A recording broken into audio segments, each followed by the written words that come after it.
اللهم صل على سيدنا مولانا محمد طب القلوب ودوائها وعافية الأبدان وشفائها ونور الأبصار وضيائها وعلى آله وصحبه وبارك وسلم صلاة وسلاما عليك يا رسول اللہ صلی اللہ علیہ وسلم۔ گزشتہ درس تفسیر قرآن میں آپ حضرات قرآن مقدس کی آیت نمبر 163 اور 64 کی تفسیر سماعت کر رہے تھے، جہاں ہم نے یہ گفتگو کی تھی کہ کفار و مشرکین نے جب یہ سوال کیا کہ اللہ جو آپ کا رب ہے اس کی صفت بیان کیجئے، تو بطور دعویٰ رب کی شان و صفت کے بیان میں 3 دعوے اس آیت کریمہ میں قائم ہوئے، جو اللہ رب العزت نے فرمایا وَإِلَٰهُكُمْ إِلَٰهٌ وَاحِدٌ لَا إِلَٰهَ إِلَّا هُوَ الرَّحْمَٰنُ الرَّحِيمُ۔ اب اس دعوے پر دلیل جو قائم کی گئی وہ بظاہر 8 دلیلیں ہیں، مگر ہر دلیلوں میں بے شمار دلیلیں ہیں، جن میں ہم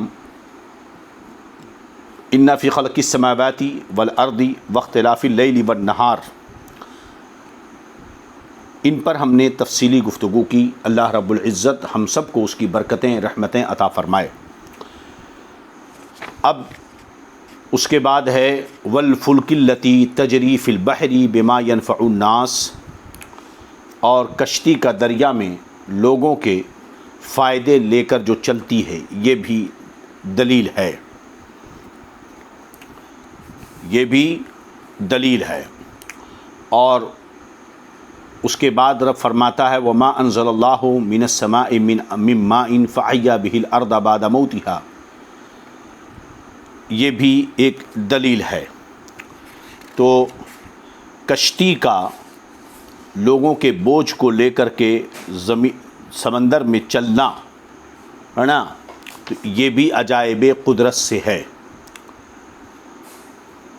کشتی کا زمین پر لوگوں کو لے کر کے چلنا، بے شمار بوجھوں کو لے کر کے، کشتیوں کا سامان تجارت، آج بڑے بڑے اسٹیمر، دیو ہیکل جو ہے اسٹیمر ہوتے ہیں، کشتیاں ہوتی ہیں بڑی بڑی، ایسا لگتا ہے کہ کوئی ایک شہر اس میں بسا ہوا ہے۔ تو کشتیوں کا سامان تجارت اور سواری کو لے کر سمندر میں پہاڑ جیسی موجوں سے بچتے ہوئے منزل مقصود تک پہنچنا۔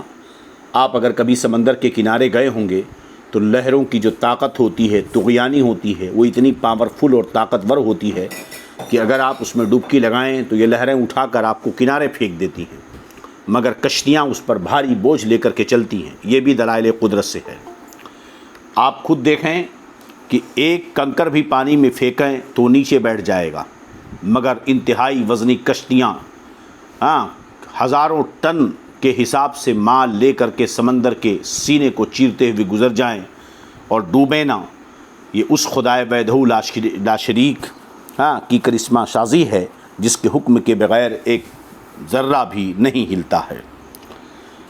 اس کے بعد اللہ رب العزت نے فرمایا وَمَا أَنزَلَ مِنَ السَّمَاءِ مِن مَّاءٍ فَأَحْيَا بِهِ الْأَرْضَ بَعْدَ مَوْتِهَا۔ یہاں پر آپ یہ دیکھیں کہ زمین جو ہے ایک بے جان چیز ہے، مگر اللہ نے فرمایا کہ آسمان سے اس نے پانی اتارا تو اس کے بعد پانی سے زمین کو زندہ کیا اس کے مرنے کے بعد، ہے نا۔ حالانکہ زمین ایک بے جان چیز ہے اور زندگی اور موت جاندار کے لیے ہوتی ہے، پھر یہاں پر زمین کی طرف حیات اور موت کی نسبت جو کی گئی، کیا مطلب ہے اس کا؟ فَأَحْيَا بِهِ الْأَرْضَ بَعْدَ مَوْتِهَا، ہے نا۔ تو کیا فرمایا کہ پانی اتار کر مردہ زمین کو اس سے جلا دیا، پانی سے جلا دیا ہے۔ تو یاد رہے یہاں پر احیاء ارض کا مطلب یہ ہے کہ زمین کے اندر پوشیدہ صلاحیت کو ظاہر کرنا۔ یہاں حیات سے مراد جو زمین میں پوشیدہ صلاحیتیں ہیں ان کو ظاہر کرنا، طرح طرح کے نباتات کا اگانا، سمجھنے کی نہیں، اور زمین کی موت سے مراد اس کا خشک ہو جانا، سوکھ جانا، یہ بھی دلائل قدرت سے ہے۔ آپ غور کریں کہ ایک سوکھی زمین پر بارش ہوتی ہے اور دیکھتے ہی دیکھتے اس پر ہزارہاں کروڑوں جڑی بوٹیاں، اناج، گھاس، عمدہ عمدہ پھل پھول کے درخت اگ اٹھتے ہیں۔ ایسا نہیں کہ کسان کھیت میں کھیتیاں کرتا ہے یا باغبان باغ لگاتا ہے یا پھولوں کا باغ سجایا جاتا ہے تو وہیں پر پھول اگتے ہوں، یا جہاں باغوں کی کھیتیاں کی جاتی ہیں وہیں پر پھل اگتے ہوں، یا کھیتوں میں اناج اگتے ہوں۔ آپ چلے جائیں جنگل و بیابان میں جہاں کوئی دیکھنے والا نہیں ہوتا، مگر وہاں پر کاجو کے درخت ہے نا، وہاں پر انار کے درخت، سیب کے درخت، بیر کے درخت، انگور کے درخت، اور آپ کو الائچی کے درخت، لونگ کی جو ہے لڑیاں، یہ سب بے شمار آپ کو ملیں گی۔ تو جو ہے یہ سب اللہ عز و جل کے عجائب قدرت ہی سے تو ہے کہ طرح طرح کے۔ پھر ایک دیکھیں زمین ہے، زمین ایک قسم کی ہے، بارش بھی اس پر ہوتی ہے آسمان ہی سے، تو ہر جگہ تو ایک ہی قسم کی ہونا چاہیے، مگر اس سے پیدا ہونے والے درختوں میں کسی کا پھل میٹھا ہے، کسی کا کہیں تلخ ہے، سرخ پھول کہیں سفید پھول، یہ ساری گلکاریاں ظاہر کرتی ہیں کہ ان کا وجود خود بخود نہیں ہے، ورنہ اگر وہ خود ہوتا تو سب ایک طرح ہوتے، بلکہ یہ سب کچھ کسی قادر مطلق کی قدرت میں ہے جو اپنے مرضی کے مطابق گلکاری کرتا ہے، اسی قادر مطلق کا نام خدا ہے۔ آپ یہ سوچئے کہ زمین میں آپ نے اگر جو ہے چمیلی لگایا تو وہاں سے چمیلی ہی اگتی ہے اور اس کی خوشبو چمیلی ہی کی طرح ہوتی ہے، گلاب لگائیں تو گلاب ہی کی خوشبو ہوتی ہے، اناج ڈالیں تو اناج ہی اگتا ہے۔ بات سمجھ میں آ رہی کہ نہیں؟ تو یہ رب تبارک و تعالیٰ کی عجائب قدرت میں سے کہیں دیکھا آپ نے کہ آپ جو ہے وہی بارش، وہی زمین، ایک ہی کھیت ہے، مگر اسی کھیت میں ایک ہی زمین ہے، ایک طرف آپ نے گلاب لگایا تو وہاں سے گلاب نکل آیا، ایک جگہ سے آپ نے جو ہے چمیلی لگائی تو وہاں سے چمیلی نکل آیا ہے نا، آپ نے چنا بویا تو چنا، گنے لگائے تو گنے اگائے، سمجھ رہے ہیں کہ نہیں؟ تو یہ سب عجائب قدرت ہی سے تو ہے۔ سبحان اللہ فالحمدللہ علی ذالک۔ چلیے تو اب اس کے بعد اللہ فرماتا وَبَثَّ فِيهَا مِن كُلِّ دَابَّةٍ، اور زمین میں ہر قسم کے جانور پھیلا دیے، ہے نا۔ تو زمین میں جاندار چیزوں کے پھیلنے، بڑھنے اور پلنے کا سبب کیا ہے؟ بارش ہے، بارش ہی کے ذریعہ سب ہوتا ہے۔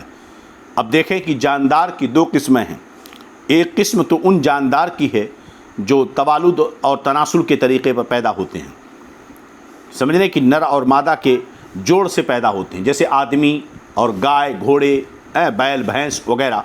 اور دوسرے قسم ان جانوروں کی ہے جو بطریقِ تولید پیدا ہوتے ہیں، توالد نہیں پایا جاتا، تولید پائی جاتی، جیسے برساتی پانی سے میڈک پیدا ہو جاتا ہے، کسی اور چیز کی ضرورت نہیں، برساتی پانی میڈک پیدا ہو گیا، جھینگر اور دوسرے حشرات الارض پیدا ہو جاتے ہیں۔ اسے معلوم ہوا کہ بعض جاندار وہ ہیں جو بارش سے پیدا ہوتے ہیں، بعض وہ جو پانی سے باقی اور زندہ رہتے ہیں، سمجھ رہے ہیں کہ نہیں؟ اچھا، اب اس کے بعد اللہ رب العزت فرماتا ہے وَتَصْرِيفِ الرِّيَاحِ، اور ہے نا ہواؤں کی گردش کو آپ دیکھیں، یہ ہواؤں کی گردش بھی دلائل قدرت ہی سے قدرت ہونے کی طرف اشارہ کرتے ہیں، ہے نا۔ ہواؤں کو دیکھو، یہ مختلف ہوتی ہیں اور ہر ایک کے چلنے کی سمت بھی مختلف ہے، پوروی ہوا، پچھمی ہوا، ہے نا، دکنی ہوا، ہر سمت کی ہوا کی طبیعت مختلف ہوتی ہے۔ اللہ اکبر۔ پوروی ہوا جب بہتی ہے تو ٹھنڈک اور خنقی ہوتی ہے نا، تو الگ الگ ہوتی ہیں۔ دیکھیے، اولاً ہوا کی دو قسمیں ہیں، یاد رہے، رحمت کی ہوا، عذاب کی ہوا۔ پھر ان دونوں کی 4 قسمیں ہیں، ہر ایک کا نام اور کام الگ ہے۔ رحمت کی ہوائیں جیسے مبشرات، ناشرات، مرسلات، ہے نا، ذاریات، یا اسے رخا بھی کہتے ہیں۔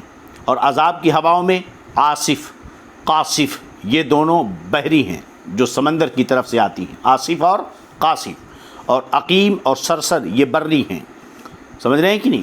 سمت کے لحاظ سے ہوا کی 4 قسمیں ہیں، جنوبی، شمالی، پوربی، پچھوا۔ پھر ان میں سے ہر ایک کی تاثیر الگ الگ ہے، سمجھ رہے ہیں کہ نہیں؟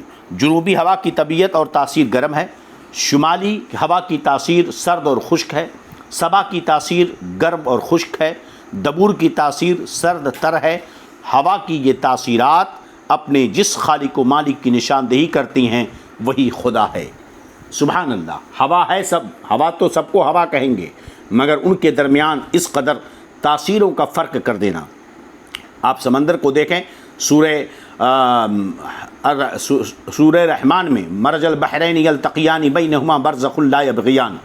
ہے کوئی طاقت و قوت جو دنیا میں ایسی کرشمہ سازی کر سکے کہ دو سمندریں آپس میں ملتی ہیں، ہے نا، مگر ایک کا پانی کچھ اور ہے، ایک کا پانی کچھ اور ہے. دونوں کے رنگ میں، دونوں کے ذائقے میں فرق ہے. نہ ان کے بیچ میں کوئی دیوار ہے، نہ ان کے درمیان میں کوئی حد بندی ہے. پانی ہی حد بندی ہے، پانی ہی کا ملاپ ہے، مگر ادھر کا پانی ادھر کے رنگ کو فرق نہیں کرتا، ادھر کا پانی ادھر کے رنگ کو فرق نہیں کرتا، ادھر کا پانی ادھر کے ذائقے کو فرق نہیں پیدا کرتا، ادھر کا پانی ادھر کے ذائقے کو فرق نہیں کرتا. آپ ذرا دیکھ لیں، آپ کا پانی آپ ایک طرف رکھیں، دوسری طرف دوسرا پانی رکھیں، ایک کو نمکین کر دیں، ایک کو کھارا، اور دونوں کو آپس میں ملا دیں، تو ایسا نہیں کہ آپ الگ کر پائیں گے کہ یہ پانی کھارا ہے، یہ پانی نمکین ہے. دونوں کو اگر ایک ساتھ رکھیں گے، دونوں ایک دوسرے میں مل جائیں گے. اگر نمکین غالب تو پورا پانی نمکین، اگر جو ہے مٹھاس غالب ہے تو پورا پانی میٹھا ہو جائے گا، ہے نا. رنگ آپ ملا دیں تو رنگین پانی اگر زیادہ ہے تو صاف پانی رنگین، اور صاف پانی اگر جو ہے زیادہ ہے تو رنگین پانی میں فیکا پن آ جائے گا. لیکن اللہ تعالیٰ کی عجائب قدرت کو آپ دیکھیں. اللہ اکبر، سبحان اللہ، سبحان اللہ، فالحمد للہ علی ذالک. سمجھ رہے ہیں کہ نہیں؟ اب اس کے بعد کیا فرمایا؟ والسحاب المسخر بین السماء والارض، ہے نا، اور بادل کی آسمان و زمین کے بیچ میں حکم کا باندھا ہے. سبحان اللہ. بادل دیکھیے، بادل یہ بھی دلائل قدرت سے ہے نا، کہ کروڑوں من وزنی پانی بادل کی شکل میں آسمان و زمین کے درمیان لٹکتا رہتا ہے. بادل جب ایک مرتبہ برسنا شروع کرتا ہے تو ندیاں، جھیلیں، تالاب، یہاں تک کہ گلیاں سب بھر جاتی ہیں. اگر موسلا دھار جم کر بارش ہو تو گھروں کی گلیاں، پر نالے، ہر جگہ جل تھل ہو جاتا ہے.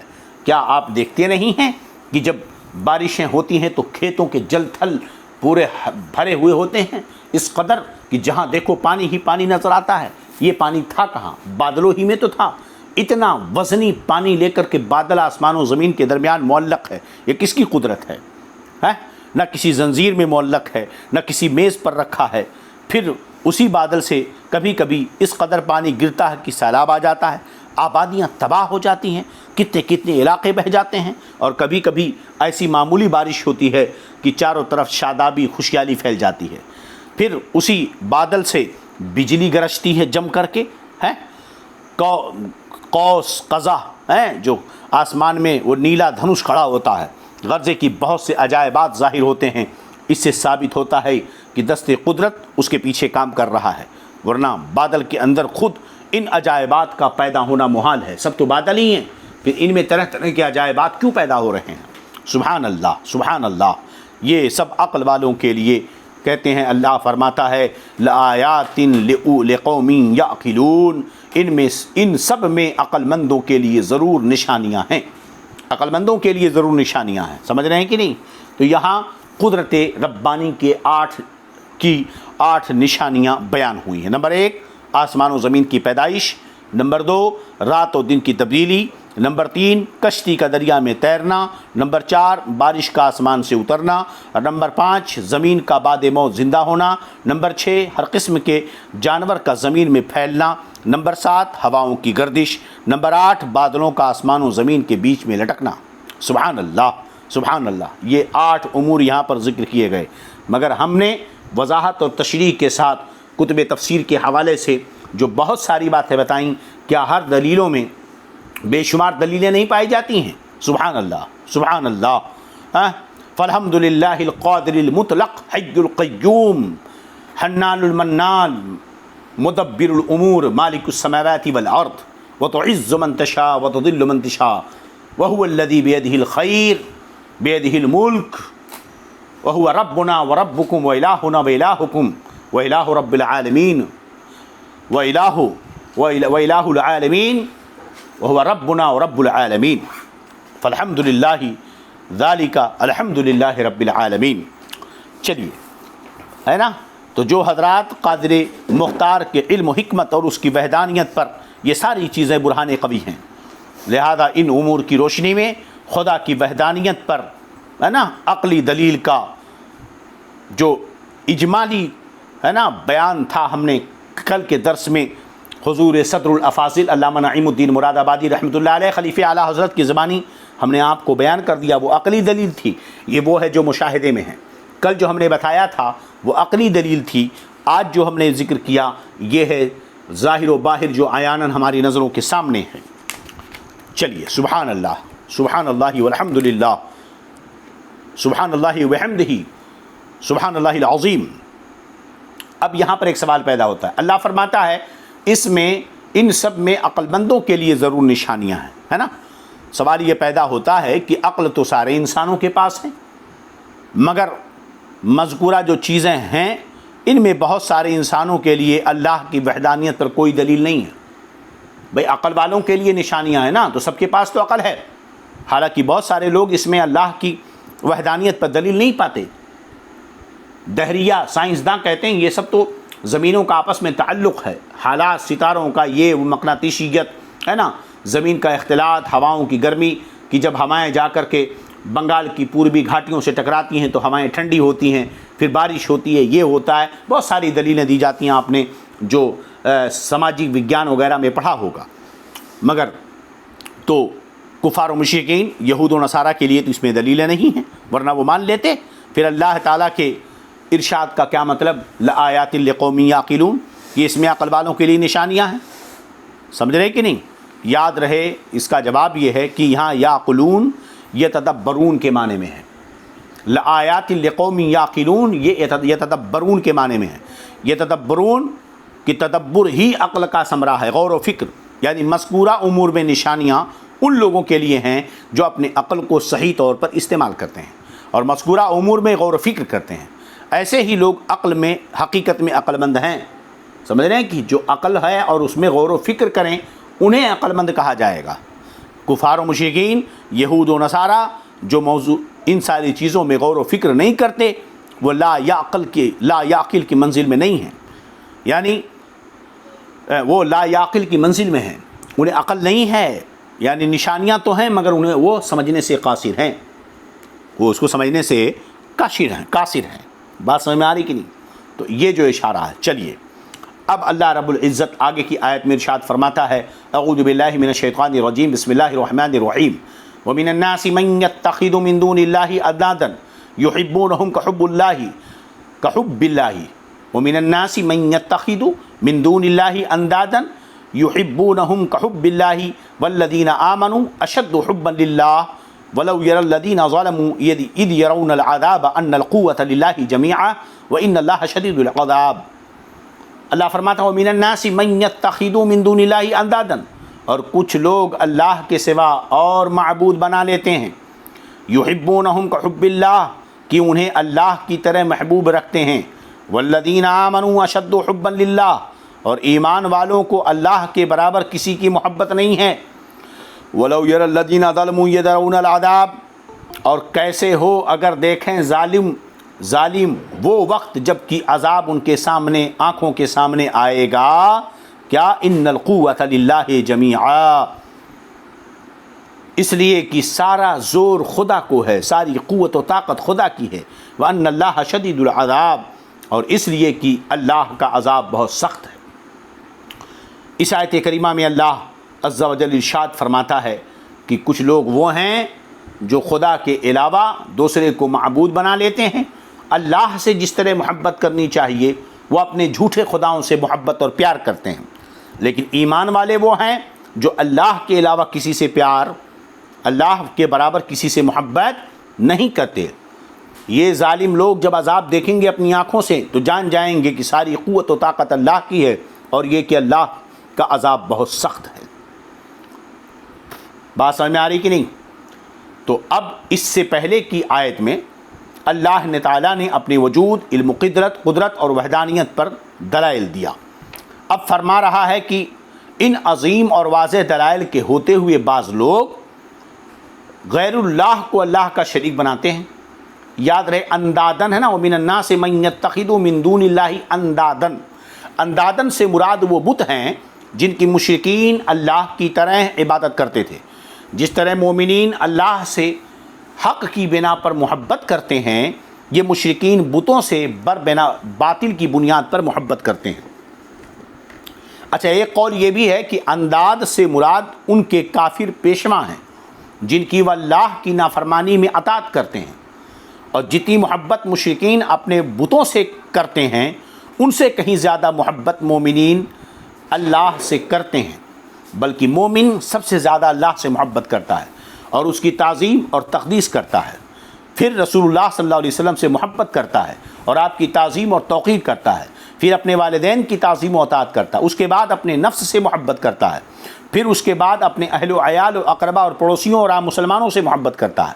اس طرح پہلی تعظیم اور محبت میں قرآن کا، اسی طرح ہے نا، پہلے تعظیم اور محبت میں قرآن کا مرتبہ، پھر اس کے بعد احادیث کا، پہلے مسجد حرام کا، پھر مسجد نبوی کا، مکہ مکرمہ مدینہ منورہ کا۔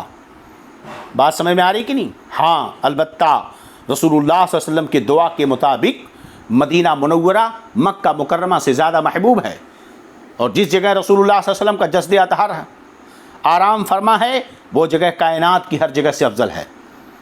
سمجھ رہے ہیں کہ نہیں؟ ہاں، تو حدود شرع کے مطابق ان سب کی تعظیم کرنا برحق ہے۔ سبحان اللہ، سبحان اللہ۔ اب یہاں پر چند سوالات ہیں جس کا ہم یہاں پر ذکر کریں گے۔ یہاں اللہ تعالیٰ کیا فرماتا ہے؟ لوگوں میں سے کچھ وہ لوگ ہیں جو اللہ کے سوا معبود بنا لیتے ہیں کہ انہیں اللہ کی طرح محبت رکھتے ہیں، اور ایمان والوں کو اللہ کے برابر کسی سے محبت نہیں ہے۔ یہاں یہ شبہہ ہوتا ہے کہ یہاں آیت سے اللہ اور بتوں کے درمیان محبت میں یکسانیت سمجھ میں آتی ہے، تھوڑی سی سمجھ میں آتی ہے۔ جس طرح مومنین اللہ سے محبت کرتے ہیں، اسی طرح کفار اپنے بتوں سے محبت کرتے ہیں، ہے نا؟ یحبونہم کحب اللہ، جس ہے نا اللہ سے جس طرح محبت مومن ہونی چاہیے، اسی طرح یہ لوگ جو اپنے بتوں سے محبت کرتے ہیں۔ حالانکہ مومن کو جو محبت اللہ سے ہوتی ہے، یاد رہے کہ وہ کبھی زائل نہیں ہوتی، جبکہ بتوں سے کفار کی محبت مصیبت کے وقت زائل ہو جاتی ہے۔ آپ دیکھیں، مسلمان بیمار ہوتا ہے تب بھی خدا کو یاد کرتا ہے، آفت و بلا آ جائے تب بھی وہ خدا کو یاد کرتا ہے نا؟ اس کا گھر جائیداد تباہ ہو جائے، مکمل مفلس کنگال ہو جائے، ہے نا، گھر کا گھر تباہ ہو جائے، مگر مومن اللہ کی محبت پر قائم رہتا ہے۔ سمجھ رہے ہیں کہ نہیں؟ لیکن کفار و مشرکین آپ خود دیکھتے ہوں گے کہ وہ ان کے لوگ کس طرح اپنے خداؤں کو گالیاں دیتے ہیں۔ ہاں، کتنے کفار و مشرکین ہیں، ہم نے تجھے اتنا پوجا، تجھے اتنا، تو نے میرے ساتھ کیا کیا، تو نے یہ کیا، ہاں اگر تو ایسا نہیں، تو ایسا نہیں، ایسی سی باتیں ان کے ہاں تو عام ہیں۔ تو ان کی محبت ہے نا، کفار کی محبت مصیبت کے وقت دور ہو جاتی ہے۔ نیز یہ کہ کوئی عقل مند یہ تصور نہیں کر سکتا کہ وہ مخلوق سے ایسے ہی محبت کرے جیسے محبت خالق سے کرتا ہے، ہو ہی نہیں سکتا ہے۔ تو چونکہ کفار و مشرکین جو ہے، یہ دوسرا اعتراض، کفار و مشرکین بتوں کو خالق نہیں مانتے بلکہ خالق تک پہنچنے کا ذریعہ مان کر ان کی پوجا کرتے ہیں، جیسا کہ قرآن پاک میں ان کے بارے میں فرمایا کہ وہ کہتے ہیں ما نعبدہم الا لیقربونا الی اللہ زلفا، الی اللہ زلفا، ہم تو انہیں صرف اس لیے پوچھتے ہیں کہ ہمیں اللہ کے نزدیک کر دیں۔ تو مشرکین سے بھی یہ تصور نہیں کیا جا سکتا کہ وہ بتوں سے ایسی محبت کریں جیسے محبت خالق سے کرتے ہیں، ہے نا؟ تو اب کیا مطلب ہوا اس کا؟ یاد رہے کہ یہاں پر جو محبت میں برابری سمجھ میں آتی ہے، یہاں پر من کل الوجوہ تسویہ بین المحبتین بتانا مقصود نہیں ہے۔ دونوں محبتوں کے درمیان ہر طرح سے برابری یہ بتانا یہاں مقصود نہیں ہے، بلکہ صرف یہاں مقصود تعظیم و طاعت میں برابری مقصود ہے کہ مشرکین اپنے بتوں کی ایسی ہی تعظیم کرتے ہیں جیسے کہ خدا کی تعظیم کرنی چاہیے۔ یہ مقصد ہے، سمجھ رہے ہیں؟ مراد یہاں پر ہے۔ اچھا، تو یہ یہاں پر سوال جو اعتراض قائم ہو سکتا تھا اس کا ہم نے جواب دے دیا۔ اب یہ کہ مومن کے بارے میں فرمایا والذین آمنوا اشد حبا للہ، مومن اللہ، ایمان والوں کو اللہ کے برابر کسی سے محبت نہیں ہے۔ یاد رہے کہ مشرکین تو اپنے بتوں سے ایسی محبت کرتے ہیں کہ سختی اور مصیبت میں یہ محبت زائل ہو جاتی ہے، اور ہم نے بتایا بھی کہ مومنین کے دلوں میں خدا کی محبت ایسی راسخ ہوتی ہے کہ وہ کبھی زائل نہیں ہوتی، سمجھ رہے ہیں کہ نہیں؟ لہذا مومنین اللہ تعالیٰ سے محبت کرنے میں دنیا کی ساری قوموں سے جدا اور الگ ہیں، دنیا کی ساری قوموں سے جدا اور الگ ہیں، سمجھے کہ نہیں؟ ہاں، اور رہا انبیاء کرام اولیاء کرام مومنین کی محبت تو وہ بھی اللہ ہی کے لیے ہوتی ہے، کیونکہ یہ حضرات مقربین بارگاہ ہیں، ان کی محبت خدا تک پہنچنے اور اسے راضی کرنے کا ذریعہ ہے، لہذا اللہ کے محبوبوں کی محبت اللہ ہی کی محبت ہے، جیسا کہ بخاری شریف میں خود رسول اللہ صلی اللہ علیہ وسلم نے فرمایا کہ ایمان کی لذت اسی کے پاس ہے کہ جو کسی سے پیار اور محبت صرف اور صرف اللہ کے لیے کرے۔ چلیے اب یہاں پر چند لغوی تفسیر کے ساتھ کچھ چیزیں ہم بتا دیں۔ دیکھیے اللہ کیا فرماتا، انا، اوپر کیا ہے، انا فی خلق السماوات والارض، سماوات جمع ہے اور ارض یہ واحد ہے، تو اس آیت میں آسمان کو جمع اور زمین کو واحد لانے کی وجہ کیا ہے؟ تو یاد رہے کہ اس کی وجہ یہ ہے کہ ساتوں آسمان بھی ساتھ ہیں، زمین بھی ساتھ ہیں، تو ایک کو واحد اور ایک کو جمع کیوں لایا گیا؟ سمجھ رہے ہیں کہ نہیں؟ تو اس کی وجہ یہ ہے کہ ساتوں آسمان ایک دوسرے سے جدا ہیں، اسی طرح ہر دو آسمان کے درمیان 500 سال کی مسافت ہے، نیز یہ کہ ہر آسمان کی حقیقت جدا گانا ہے، الگ الگ ہے، کوئی چاندی کی طرح ہے، کوئی سونے کی طرح ہے، تو یہ فرق ہے ساتوں آسمانوں کے درمیان۔ اور زمین اگرچہ آسمان کی طرح سات ہے مگر اس کے طبقے پیاز کے چھلکوں کی طرح ایک دوسرے سے ملے ہوئے ہیں، سب مل کر کے ایک معلوم ہوتے ہیں، نیز ہر زمین کی حقیقت مٹی ہی ہے، اس لیے یہاں قرآن کریم میں اکثر مقامات پر آسمان کو جمع اور زمین کو واحد فرمایا گیا، جیسا کہ صاحب روح البیان نے اس کا ذکر فرمایا ہے۔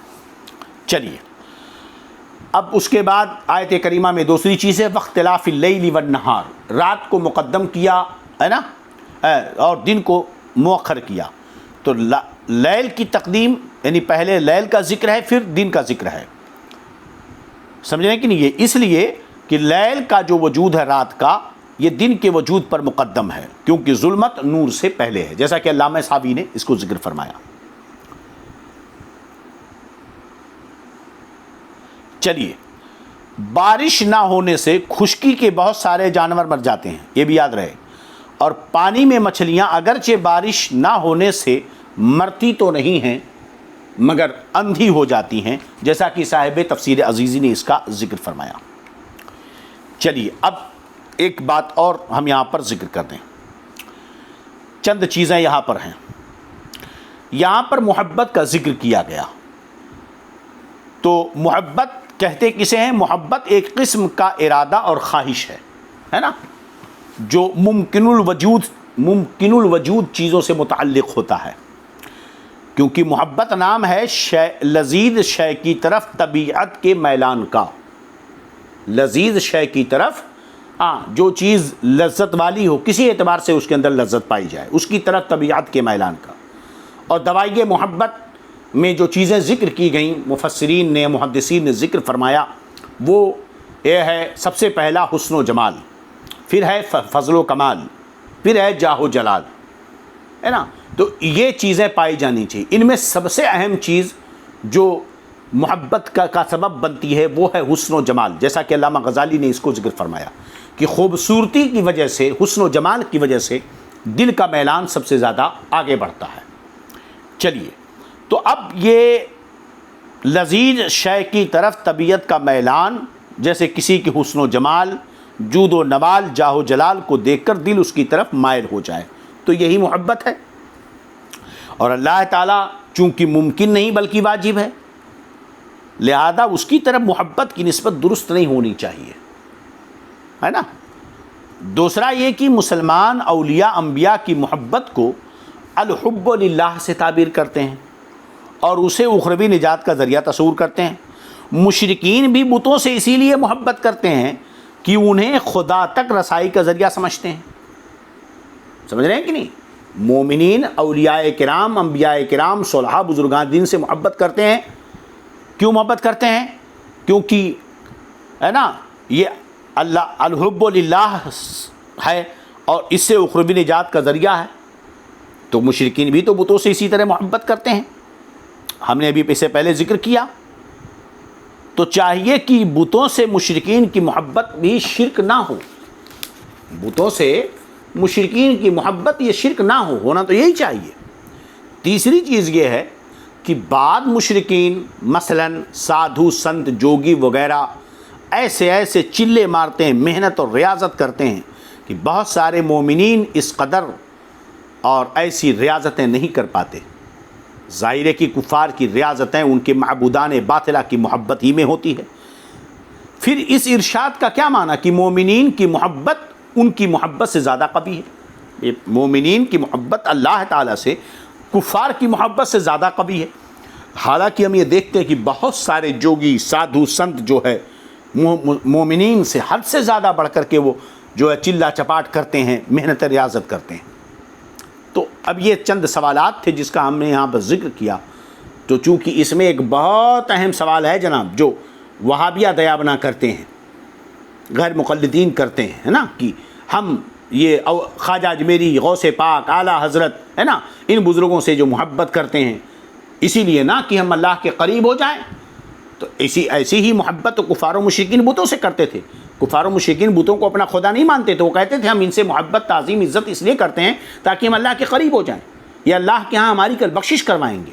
تو یہی تو مسلمان کر رہے ہیں۔ تو یہ شرک کا فتویٰ تو بہت پہلے آ چکا ہے۔ تو وہ تو ایک طارق مسعود ہے، طارق نامسعود ہے، اس کا ایک آڈیو ہم کو کسی نے بھیجا، اس کا دوبارہ مل نہیں پا رہا ہے کہ ہم اس کے تعلق سے ایک رد اس کا بیان کریں۔ ایک مرتبہ ہم نے بیان کیا تھا، وہ کہاں گیا یاد نہیں آ رہا ہے۔ تو کہنے کا مطلب یہ ہے کہ اس نے کہا کہ بھئی وہ تو 360 تک تھے، یہاں 30,000 جو ہے شرک کیا جا رہا ہے۔ ہاں طارق مسعود، میں اس کو کہہ رہا ہوں، وہ طارق مسعود نہیں، طارق نامسعود ہے۔ وہ طارق ہے اور نامسعود ہے، ایک نمبر کا بے حیا شخص ہے۔ یہی تو فرق ہے جناب علی۔ اہل سنت والجماعت بڑے حساس ہوتے ہیں، پتہ کھنکتا ہے تو یہ فوراً حرکت میں آ جاتے ہیں۔ اسی لیے ہماری قوم علماء کی چھوٹی سی بھی غلطی برداشت نہیں کرتی، ہے نا۔ مگر وہابیوں کو دیکھو تو ان کا ایک طارق ذلیل ہے، طارق ذلیل ہے جو عشق و معاشقے اور فلمی ایکٹرز اور نہ جانے کیسی باتیں کرتا۔ طارق ذلیل کا ایک واقعہ اس نے خود بیان کیا کہ میں ایک مرتبہ جا رہا تھا، ایک لڑکی دکھی، عورت بڑی خوبصورت تھی، میں اس کے پیچھے پیچھے گیا، وہ چلتی رہی، میں پیچھے پیچھے چلتا رہا، وہ چلتی رہی، میں اس کے پیچھے چلتا رہا۔ وہ ایک تصویر ساز کے دکان پہ پہنچی اور اس کے بعد اس سے کچھ کہا اور چلی گئی، سمجھ رہے ہیں۔ تو میں اس دکان پہ گیا تو اس نے پوچھا، میں نے اس سے پوچھا کہ وہ عورت تمہارے پاس آئی تھی، کیا بولی؟ تو کہا کہ اس نے مجھ سے کہا کہ شیطان کی تصویر بنا دو۔ تو میں نے پوچھا کہ شیطان کو دیکھا کہاں؟ میں نے اس سے پوچھا تو اس نے کہا کہ دیکھو میرے پیچھے جو آ رہا ہے نا وہی شیطان ہے، اس کی تصویر بنا دو۔ یعنی خود اپنی بات بیان کر رہا ہے۔ یہ طارق نامسعود جو ہے اپنی شادیوں کی کہانیاں بیان کرتا ہے ممبر نبوت پر، ممبر پر مسجد میں، سمجھ رہے ہیں کہ تو یہ ایسے کمینے قسم کے لوگ ہیں، مگر ان کی قوم ہے کہ اسی کو خوب اہمیت دیتی ہے۔ چلیے خیر، اب یہاں پر اس کا رد ہو۔ دیکھیے، پہلی بات تو جو محبت کے تعلق سے اعتراض ہوا کہ جو چیز ممکن ہو، جس کا وجود ممکن ہو، اور محبت جس کیفیت کو کہتے ہیں، اس اعتبار سے اللہ سے محبت کا مطلب کیا ہے، تو یاد رہے کہ یہاں محبت کا اصطلاحی معنی مراد نہیں ہے کہ لذیذ شے کی طرف دل کے میلان کو محبت کہتے ہیں۔ یہاں پر یہ محبت کا اصطلاحی معنی مراد نہیں ہے، بلکہ اللہ کی محبت کا مطلب یہ ہے کہ اس کی عبادت اور طاعت اور اس کی رضا اور خوشنودی کو محبوب جانیں۔ اس کی عبادت، اس کی طاعت، اس کی رضا اور خوشنودی کو محبوب جانیں۔ محبت کا مطلب یہ ہے، جیسا کہ ایک شعر ہے، لو کان حبک صادقا لاطعته ان المحب لمن يحب مطیع۔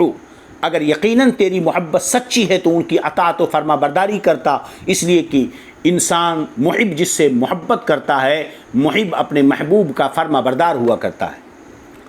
محب اپنے محبوب کا کیا ہوتا ہے؟ فرما بردار ہوتا ہے، اطاعت کرتا ہے۔ یہی تو محبوب دو جہاں سید عالم صلی اللہ تعالی علیہ وسلم، محبوب رب العالمین ہمارے نبی ہیں، اور محبوب وہ ہوتا ہے جس کی چاہت کو پورا کیا جائے۔ حضرت عائشہ رضی اللہ عنہ فرماتی ہیں کہ یا رسول اللہ، میں دیکھ رہا ہوں کہ آپ کا رب آپ کی خواہش کو پورا کرنے میں جلدی کرتا ہے. آپ نے پچھلی آیتوں میں پڑھا نا, قد نرى تقلب وجهك في السماء فلنولينك قبلة ترضاها, ہے نا. محبوب کی رضا جوئی کی جاتی ہے. محبوب کی جو چاہت ہو اسے پورا کیا جاتا ہے. خدا کی رضا چاہتے ہیں دو عالم, خدا چاہتا ہے رضا محمد. سمجھ رہے ہیں کہ نہیں؟ تو اگر یقیناً یہ کہ ہم اللہ سے بے پناہ محبت کرتے ہیں تو اس محبت کا تقاضا یہ ہے کہ 5 وقت کی نماز پابندی کے ساتھ پڑھی جائے. اس محبت کا تقاضا یہ ہے کہ زبان کو جھوٹ سے روکا جائے. اس محبت کا تقاضا یہ ہے کہ اللہ کے جو احکام ہیں اس پر عمل کیا جائے, جس سے اس نے منع کیا اس سے روکا جائے. اس محبت کا تقاضا یہ ہے کہ اس کے شان میں گستاخی نہ کی جائے. اگر ہم رسول اللہ صلی اللہ علیہ وسلم سے محبت کرتے ہیں تو اس محبت کا تقاضا یہ ہے کہ آپ کی سنتوں پر عمل کریں. اس محبت کا تقاضا یہ ہے کہ آپ کے دشمنوں سے نفرت کریں. یہ محبت نہیں ہے کہ آپ اللہ اس کے رسول کے حکم کی نافرمانیاں کریں اور اس کے بعد اگر کوئی سرکار کی شان میں توہین کر دے تو واٹس ایپ اور سوشل میڈیا پر ہم اپنی محبت کا پرچار کریں. یاد رکھو یہ گستاخیاں اس وقت تک چلتی رہیں گی جب تک کہ کوئی مرد قلندر نہ اٹھے, کوئی مرد مجاہد نہ اٹھے اور ان گستاخی کرنے والوں کی گردن کاٹ کر انہیں کیفر کردار واصل بجہنم نہ پہنچا دے. دو چار کے کٹیں گے, یہ خود بخود خاموش ہو جائیں گے. سمجھ رہے ہو؟ لیکن اب ایسے مولوی بھی آ گئے میدانوں میں جو ہمارے دیکھیے غیر ضروری چیزوں کی طرف الجھا دینا, ہمارے نوجوانوں کو جو ہے بزدل بنانا ہے. سمجھ رہے ہیں کہ نہیں؟ ہاں, جب جنگ جس چیز سے لڑی جائے, جس چیز کا جو علاج ہو وہی چیز ہاتھ میں دینی چاہیے. جس چیز کا جو علاج ہو, اگر جسم میں پھوڑا سڑ جائے تو دواؤں سے اس کا علاج نہیں ہوتا. جسم میں اگر پھوڑا سڑ جائے تو اب مرہم پٹی کرنے سے اس کا علاج نہیں ہوتا. اگر پھوڑا سڑ جائے تو اسے کاٹ کر نکالنا پڑتا ہے. گستاخی رسول سے بڑھ کر سڑی بات کچھ نہیں ہو سکتی ہے. تو جو گستاخی رسول کرتا ہے وہ سڑا ہوا ہے, اس کو کاٹ کر کے ہی الگ کیا جا سکتا ہے. ہماری آپ کی باتوں سے, زبانوں سے اس کا علاج نہیں ہو سکتا ہے. سمجھ رہے ہیں کہ نہیں؟ ہاں.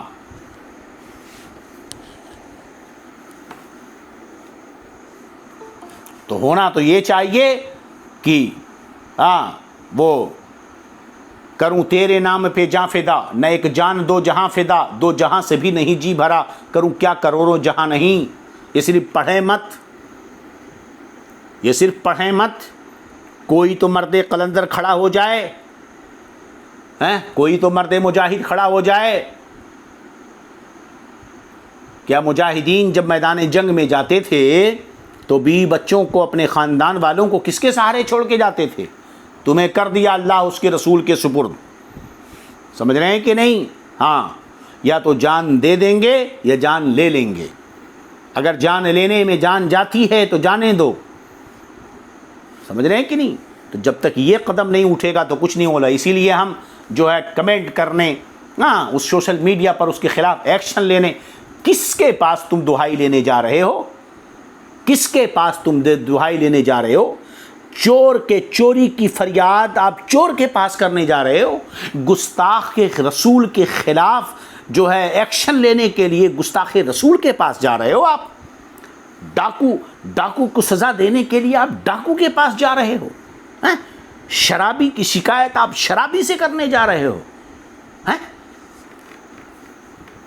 یہی تو ہے. یہ کتنی بڑی بیوقوفی ہے, کتنا بڑا احمقانہ قدم ہے.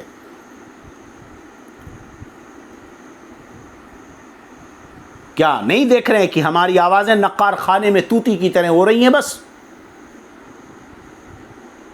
کیا یہ سیاستدان نہیں جانتے کہ قوم چلاتی ہے چند دن پھر خاموش ہو جاتی ہے؟ تو وہ ہمارے چلانے پر وہ کان دھرنے والے ہیں. آج ایک چیز پر چلائے, چند دن چلا کے خاموش, پھر دوسری چیز اٹھے گی, پھر چلائے, پھر چلا کے خاموش, پھر تیسری چیز اٹھے گی, پھر چلا کر خاموش. مومن اپنی موت سے نہیں ڈرتا مگر کافر موت سے ڈرتا ہے. ایک کو موت کا مزہ ملا ہے نا, مزہ سمجھ رہے ہو, یا مزہ مراد عذاب ہے, وہ ان کے لیے عذاب ہے. تو سب کے سب جو ہے ان کے زمین گیلی ہو جائے گی ان کی. چلیے خیر,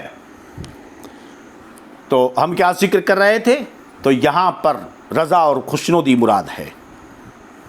اب دوسری چیز، مشرکین جو اپنے بتوں سے محبت کرتے تھے تاکہ اللہ کے قریب ہو جائیں، اور مومنین جو محبت کرتے ہیں اولیاء کرام سے، ان دونوں میں فرق ہے، ان دونوں میں فرق ہے۔ مشرکین کا شرک محض محبت کی وجہ سے نہیں ہے کہ وہ محبت کرتے تھے، بلکہ بتوں کی پرستش کی وجہ سے غیر اللہ سے محبت کرنا شرک نہیں ہے جناب۔ مشرکین ایسا نہیں کہ صرف ان بتوں سے محبت کرتے تھے، بلکہ وہ ان بتوں کی عبادت کرتے تھے، ان بتوں کی عبادت کرتے تھے۔ ان کے محبت کا طریقہ تھا کہ وہ ان بتوں سے ایک ہی عبادت کرتے تھے، اور چونکہ غیر اللہ کی عبادت شرک ہے، اور غیر اللہ سے محبت کرنا شرک نہیں ہے، بلکہ غیر اللہ کو مستحق عبادت ماننا شرک ہے، تو کفار ان بتوں کو مستحق عبادت بھی مانتے تھے اور ان کی عبادت کرتے تھے۔ الحمدللہ مسلمان انبیاء کرام اولیاء کرام سے صرف محبت کرتے ہیں، انہیں مستحق عبادت نہیں سمجھتے۔ اگر کوئی انبیاء اولیاء کو مستحق عبادت مانے تو یقیناً ضرور وہ کافر ہوگا۔ ایک جاہل سے جاہل، ان پڑھ گمار آدمی جسے کلمہ بھی صحیح سے نہ آتا ہو، اگر وہ اجمیر شریف میں حاضر ہو اور یہ کہے کہ خواجہ مجھے بیٹا دے دے، اجمیر شریف میں حاضر ہو کر کہے خواجہ مجھے دولت دے دے، خواجہ مجھے یہ دے دے، خواجہ مجھے وہ دے دے، آپ اسے پکڑ کر پوچھو تم خواجہ سے مانگ رہے ہو، کیا خواجہ خدا ہیں؟ وہ فوراً کہے گا، ایک چپاٹ ماروں گا مردود، خدا تو میرا اللہ ہے، خواجہ اللہ کے محبوب بندے ہیں۔ ایک جاہل گمار بھی یہ بات کہے گا، سمجھ رہے ہیں کہ نہیں؟ لہذا مسلمانوں پر بدگمانی نہ کی جائے۔ یہ وہ لوگ ہیں جن کے بارے میں قرآن نے فرمایا، جس کے بارے میں امام بخاری نے بخاری شریف کے باب قتل الخوارج والمشرکین کے تحت والملحدین و مشرکین کے تحت روایت نقل فرمائی حضرت عبداللہ ابن عمر رضی اللہ تعالیٰ عنہ سے کہ کانا عبداللہ ابن عمر یراہم شرار خلق اللہ۔ یہ خارجی کو حضرت عمر فاروق کیا سمجھتے تھے؟ اللہ کی مخلوق میں سب سے بری مخلوق سمجھتے تھے، کہ فرماتے ہیں کہ اگر مل جائیں تو میں ان سے ایسے قتال کروں گا جیسے جو ہے قوم عاد کو قتل کیا گیا، قوم لوط کو قتل کیا گیا۔ کیوں؟ انہم ینطلقون الی آیات نزل فی الکفار فاجعلوها فی علی المؤمنین و مسلمین۔ پوری الفاظ اس وقت مجھے یاد نہیں آ رہے ہیں، بخاری شریف کے الفاظ ہیں، یہ اتنے مردود ہیں کہ جو اللہ کی مخلوق میں سب سے برے لوگ ہیں، سمجھ رہے ہیں کہ نہیں؟ وہ لوگ ایسی آیتوں کی طرف چلتے ہیں جی کہ جو آیت نازل ہوئی ہے مسلمانوں کے حق میں، اسے اٹھا کر وہ جو آیت نازل ہوئی کافروں کے حق میں، وہ آیت وہ اٹھا کر لاتے تھے اور مسلمانوں پر چسپاں کر دیتے تھے۔ حضرت عبداللہ ابن عمر فرماتے ہیں کہ یہ اللہ کی مخلوق میں سب سے برے لوگ ہیں۔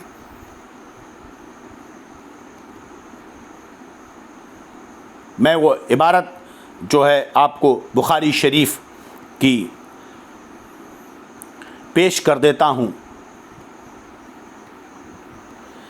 الی آیات نزلت فی الکفار،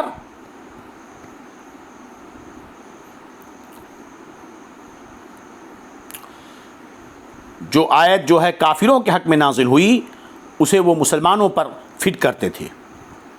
بخاری شریف کو آپ پڑھیں تو آپ کو یہ روایت ملے گی۔ لہذا دیکھیے، سمجھ رہے ہیں کہ نہیں کہ بخاری شریف کی یہ روایت ہے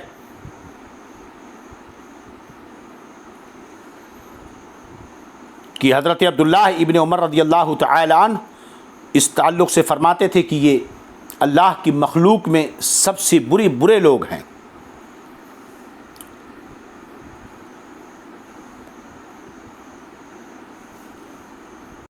آپ بخاری شریف کو کھولیں گے تو آپ کو بخاری شریف کتاب استتباء المرتدین والمعاندین وقتالهم و باب قتل الخوارج والملحدین، اس کے تحت امام بخاری نے نقل فرمایا کانا ابن عمر یراہم شرار خلق اللہ وقال انہم انطلقوا الى آیات نزلت فی الکفار فاجعلوها علی المؤمنین۔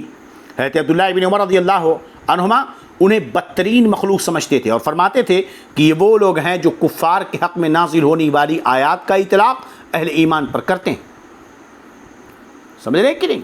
تو وہ آیات جو کفار و مشرکین کے حق میں نازل ہوئیں اہل ایمان پر چسپاں کر دینا اور انہیں کافر و مشرک ٹھہرا دینا، یہ خارجیوں کا طریقہ ہے، اور یہ وہابیہ دیابنا اس دور کے خارجی ہیں.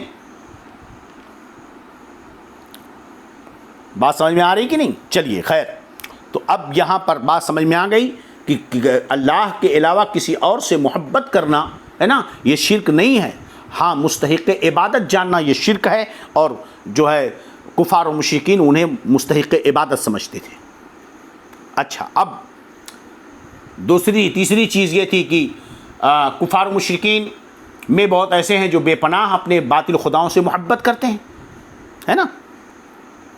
تو یہ کہنا کہ مومنین اللہ سے سب سے زیادہ محبت کرتے ہیں، تو یاد رہے کہ یہاں نفس محبت میں اشدیت بتانا مقصود نہیں ہے کہ نفس محبت میں کون زیادہ کر رہا کون کم، بلکہ یہاں مراد محبت کا راسخ فی القلب ہونا ہے اور کسی بھی وقت خدا کی محبت کا زائل نہ ہونا ہے.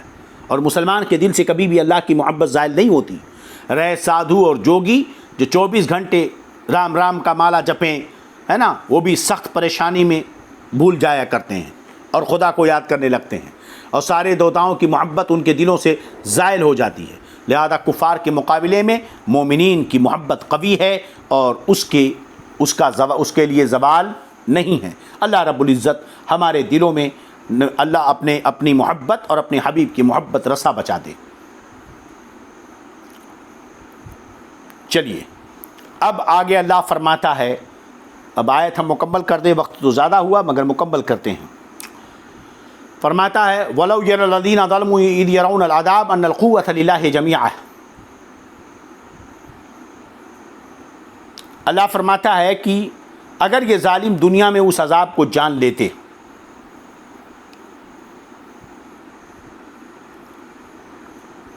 اگر یہ ظالم مشرکین قیامت کے دن کا عذاب دیکھ لیں تو یہ ضرور جان لیں گے کہ تمام قدرت اللہ ہی کے لیے اور بے شک اللہ سخت عذاب دینے والا ہے. ایک قول یہ کہ اگر یہ لوگ دنیا میں اس عذاب کو جان لیتے جس عذاب کو یہ قیامت کے دن دیکھیں گے تو یہ ضرور اقرار کر لیتے کہ تمام قوت اللہ ہی کے لیے ہے اور اللہ سخت عذاب دینے والا ہے. علامہ زمخشری نے یہاں یہ معنی کیا کہ اگر مشرکین یہ جان لیتے کہ تمام قدرت اللہ کو ہے نہ کہ ان کے بنائے ہوئے معبودوں کی، اور ظالموں پر عذاب کی شدت کو جان لیتے جب قیامت کے دن یہ عذاب کی شدت کو دیکھیں گے تو انہیں بڑی شدید حسرت و ندامت ہوگی. امام رازی نے اس کا ایک معنی بتایا کہ اگر یہ ظالم اللہ کی قدرت اس کے عذاب کی شدت کو جان لیتے تو اللہ کے ساتھ کسی کو شریک نہ ٹھہراتے. ایک اور معنی یہ بیان کیا کہ اگر قیامت کے دن عذاب کے مشاہدے کے وقت یہ ظالم اپنے عاجز ہونے کو جان لیتے تو ضرور کہتے کہ تمام قدرت اللہ ہی کو ہے اور اللہ سخت عذاب دینے والا ہے. امام ابو عبیدہ کے تعلق سے علامہ قرطبی یہ لکھتے ہیں کہ یہ معنی انہوں نے بیان کیا کہ اگر یہ ظالم دنیا میں عذاب آخرت کو دیکھ لیتے تو ضرور جان لیتے کہ تمام قوت اللہ ہی کے لیے ہے. اور امام اخفش نے یہ معنی بیان کیا کہ اگر یہ ظالم اللہ کی قدرت اور اس کے عذاب کی شدت کو جان لیتے تو خدا کا شریک بنانے کے نقصان سے بچ جاتے. سمجھ رہے ہیں کہ نہیں؟ تو گویا کہ یہ ہوا کہ اے پیارے حبیب اگر آپ ان ظالموں کو عذاب کا مشاہدہ کرتے وقت دیکھ لیتے، ایک مطلب یہ ہوا تو آپ ضرور جان لیتے کہ تمام قدرت اللہ ہی کو ہے، حالانکہ آپ اس امر کو جانتے تھے، اس لیے یہاں خطاب آپ کو ہے اور مراد اس سے آپ کی امت ہے. یا مراد کون ہے؟ آپ کی امت ہے. سمجھ رہے ہیں کہ نہیں؟ کیونکہ یہ جو ہم نے تفسیر کی ایک شبہ کا ازالہ ہے، کیونکہ آیت کے ظاہر سے معلوم ہوتا ہے کہ کیا آیت کریمہ ہے؟ اِذْ يَرَوْنَ وَلَوْ يَرَى الَّذِينَ ظَلْمُوا، ہے نا، کہ اگر دیکھیں ظالم وہ وقت جب کہ عذاب ان کی آنکھوں کے سامنے آئے گا، وہ وقت دیکھیں، تو معلوم یہ ہوتا ہے کہ یہاں پر ظالم مراد ہیں، بت کی پوجا کرنے والے خالی مراد نہیں بلکہ سب ہیں. مگر یہاں پر تو صرف یہاں خاص طور پر ذکر بت پرستوں کے لیے کیا گیا ہے. تو یاد رہے کہ یہاں پر الذین ظلموا سے یہاں پر بت پرست ہی مراد ہیں، چونکہ شرک اور بت پرستی یہ سب سے بڑا ظلم ہے، سب سے بڑا یہ گناہ ہے۔ اللہ نے اسے صراحتاً ظلم سے تعبیر کیا ہے۔ تو بہرحال اب اس میں مزید تفسیر کی ضرورت نہیں، آگے کی آیت انشاءاللہ کل کی گفتگو میں ضرور کر کے درس میں سماعت کریں گے۔ اللہ رب العزت اپنے حبیب کے صدقہ و فعل ہم سب کے ایمان، عقیدے، جان مال، عزت آبرو کی حفاظت فرمائے۔ استغفر اللہ ربی من کل ذنب و اتوب الیہ۔ اشہد ان لا الہ الا اللہ و اشہد ان محمد عبدہ و رسولہ۔ السلام علیکم و رحمۃ اللہ وبرکاتہ۔